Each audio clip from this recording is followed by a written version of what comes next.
లక్ష్మీ నరసింహస్వామి టెంపుల్లో మంగళవారం పూట 365 ఒత్తుల దీపం పెడితే కూడా భూలాభము గృహలాభం కలుగుతుంది, అప్పులన్నీ తీరిపోతాయి.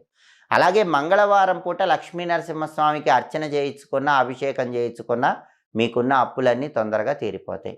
అలాగే మంగళవారం పూట సుబ్రహ్మణ్యేశ్వర స్వామికి ఆవు పాలతో అభిషేకం చేయించుకోవాలి, బియ్య పిండితో అభిషేకం చేయించుకోవాలి. ఆవు పాలతో అభిషేకం చేయించుకుంటే సంపదలు వస్తాయి, డబ్బులు బాగా వస్తాయి. కానీ అప్పులు పోవాలంటే మాత్రం సుబ్రహ్మణ్య స్వామి విగ్రహానికి మంగళవారం పూట బియ్య పిండితో అభిషేకం చేయించుకోవాలి. 9 మంగళవారాలు సుబ్రహ్మణ్య స్వామికి ఆలయంలో బియ్య పిండితో అభిషేకం చేయించుకుంటే స్వామివారి అనుగ్రహం వల్ల జీవితంలో అప్పులు అనేవి ఉండవు. కోట్లల్లో అప్పులు ఉన్నా సరే ఆ అప్పుల నుంచి తొందరగా బయటపడటానికి సుబ్రహ్మణ్య స్వామికి చేసే బియ్య పిండి అభిషేకం అనేది చాలా అద్భుతంగా సహకరిస్తుంది. అలాగే అప్పులు ఎక్కువ ఉన్న వాళ్ళు ఎవరైనా సరే అప్పుల బాధల నుంచి బయటపడాలంటే